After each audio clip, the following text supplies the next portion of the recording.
منازل کربلا 60 ہجری 27 رجب اپنے نانا حضرت محمد مصطفیٰ صلی اللہ علیہ وآلہ وسلم کے روضہ مبارک پر آخری حاضری دینے کے بعد امام حسین شہر مدینہ چھوڑ کر مکہ کی جانب چل پڑے اور 4 شعبان کو مکہ پہنچے اور 8 ذوالحجۃ الحرام کو مکہ سے کربلا کی طرف چل پڑے۔ اس سفر میں امام حسین رضی اللہ عنہ نے تقریباً 20 جگہوں پر اسٹے کیا۔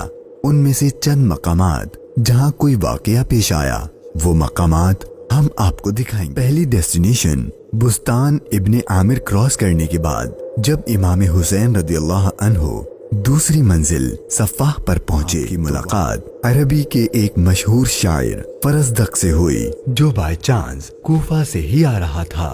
آپ نے اس سے کوفہ کی سچویشن کے بارے میں پوچھا تو اس نے کہا، اے نواسۂ رسول، ان کے دل تو آپ کی فیور میں ہیں لیکن ان کی تلواریں آپ کے اگینسٹ ہیں۔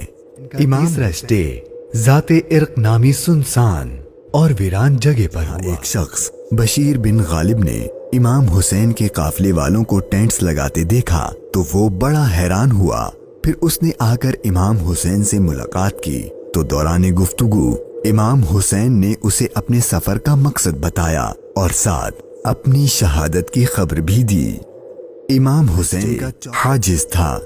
اس مقام پر آل رسول نے کچھ دیر آرام فرمایا۔ حسین رضی اللہ عنہ نے کوفہ والوں کے لیے ایک خط لکھا اور اسے حضرت قیس کے ہاتھوں کوفہ والوں کو روانہ کیا۔ 5 ذوالعیون اور 6 منزل خزیمیہ کو کراس کر کے امام عالی مقام جب 7ویں منزل زرود پر پہنچے تو آپ کو زہیر بن القیس نامی شخص کے حضرت عثمان غنی کے قریبی لوگوں میں سے تھے اور حج ادا کر کے آ رہے تھے۔ اس نے جیسے ہی امام حسین سے ملاقات کی تو اس نے اپنے گھر جانے کے بجائے امام حسین کا رفیق سفر بننے کو پریفر کیا۔ منزل سالیبیہ پر ایک غمناک امام حسین کے انتظار میں تھی۔ مقام تھا جہاں آپ کے چچا زاد بھائی حضرت مسلم بن عقیل اور ان کے 2 بیٹوں کی شہادت کی دردناک خبر ملی۔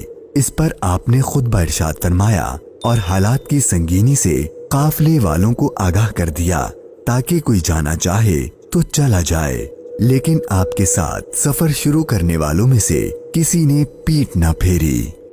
مشکلات میں اضافہ اور جرنی ڈیفیکلٹ ہوتی جا رہی تھی کیونکہ ابن زیاد گورنر کوفہ کو امام حسین کے آنے کی خبر مل گئی تھی اور اس نے اپنے بہادر اور ماہر کمانڈر حر کو 1000 کا لشکر دے کر امام حسین کو گرفتار کرنے بھیج دیا۔ امام حسین زحالہ، بطن عقبہ اور شراف سے گزرنے کے بعد جب 12ویں منزل سرات پہنچے تو آپ کا سامنا حر اور 1000 کے لشکر سے ہوا۔ اس ریگستانی علاقے میں حر اور اس کے لشکر والوں کا پیاس سے برا حال ہو چکا تھا اور ان کے پاس پانی بھی نہیں تھا، تو امام حسین نے ان کو اپنے ہاتھ سے پانی پلایا۔ پھر آپ نے ان کے سامنے تقریر کی اور جب آپ ظہر کی نماز پڑھنے کے لیے کھڑے ہوئے تو آپ کے قافلے والوں کے ساتھ حر کے لشکر نے بھی آپ کے پیچھے نماز پڑھی۔ 13ویں منزل یہ ہے ٹرننگ پوائنٹ۔ امام حسین رضی اللہ عنہ کو جانا تو کوفہ تھا لیکن آپ نے راستہ تبدیل کر دیا اور آپ کربلا کی طرف چلنا شروع ہو گئے۔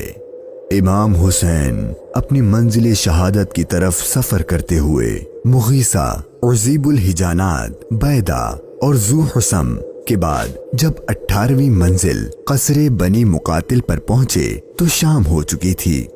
آپ نے رات یہیں گزاری اور صبح جب امام حسین یہاں سے روانہ ہوئے تو آپ کی زبان پر انا للہ و انا الیہ راجعون کے کلمات جاری تھے۔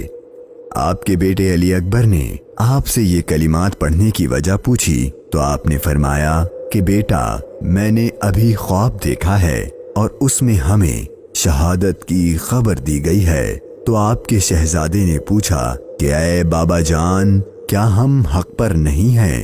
تو امام حسین نے فرمایا، کیوں نہیں؟ تو آپ کے شہزادے نے بہادری سے جواب دیا کہ پھر موت سے کوئی ڈر نہیں۔ امام حسین کا سفر شہادت، سفر بقائے اسلام اپنے اینڈ کو پہنچنے لگا تھا۔ بس 2 اسٹاپ باقی تھے اور وہ ساری باتیں حقیقت ہونے والی تھیں جو بچپن سے آپ کی شہادت کے بارے میں مشہور تھیں۔ امام حسین جب اپنی سیکنڈ لاسٹ منزل نینوا پر پہنچے تو آپ کی آنکھوں کے سامنے بھی وہ سارا منظر گھومنے لگا جو آپ اپنے والد سے سنا کرتے تھے۔ ابھی امام نے تھوڑا ہی فاصلہ طے کیا تھا، ایک ریگستان میدان نظر آیا اور ابھی وہ سارا قیامت خیز منظر آپ کی نظروں میں گھوم ہی رہا تھا کہ ہر اپنے لشکر کے ساتھ ایک بار پھر آپ کے سامنے آ گیا اور اس نے بتایا کہ گورنر کوفہ ابن زیاد نے مجھے خط دیا ہے کہ آپ جس جگہ پر ہوں وہیں آپ کو روک لوں اور آپ کو ایک ایسی جگہ پر ٹھہراؤں جہاں پانی وغیرہ کچھ بھی نہ ہو۔ اور بالآخر آپ کا سفر اپنے اختتام کو پہنچا اور 2 محرم کے دن ابن زیاد کے حکم پر اس چٹیل ریگستانی میدان میں پورے قافلے اہل بیت نبوت اور ان کے اصحاب کو اس 1000 کے لشکر نے روک دیا۔ امام حسین نے دریافت فرمایا کہ اتنا تو بتاؤ کہ اس جگہ کا نام کیا ہے؟ تو جواب دیا گیا اس جگہ کو کربلا کہتے ہیں۔ تو امام حسین نے اپنے خاندان سے فرمایا کہ بس یہی ہمارے ٹھہرنے کی جگہ ہے، یہیں ہمارا خون بہایا جائے گا اور یہیں ہماری قبریں بنیں گی۔ یہاں یزیدی فوج کی گستاخیاں دیکھ کر امام حسین کو سب سے پہلے روکنے والے حضرت حر رضی اللہ عنہ امام حسین کی بارگاہ میں معافی مانگ کر حاضر ہوئے اور اپنی جان آپ پر قربان کر دی۔ یہی کربلا کا میدان آپ کے طویل سفر کی 20ویں اور آخری منزل تھی، اور 8 دن بعد اہل بیت اطہار پر ظلم و ستم کر کے آپ پر اور اہل بیت پاک پر پانی بند کر کے آپ کے ساتھیوں کو بھوک اور پیاس کی حالت میں شہید کر دیا گیا۔ اور 61 ہجری 10 محرم یعنی عاشور کے دن تپتے صحرا 3 دن کی بھوک اور پیاس اور سجدے کی حالت میں امام حسین کو شہید کر دیا گیا۔ انا للہ و انا الیہ راجعون۔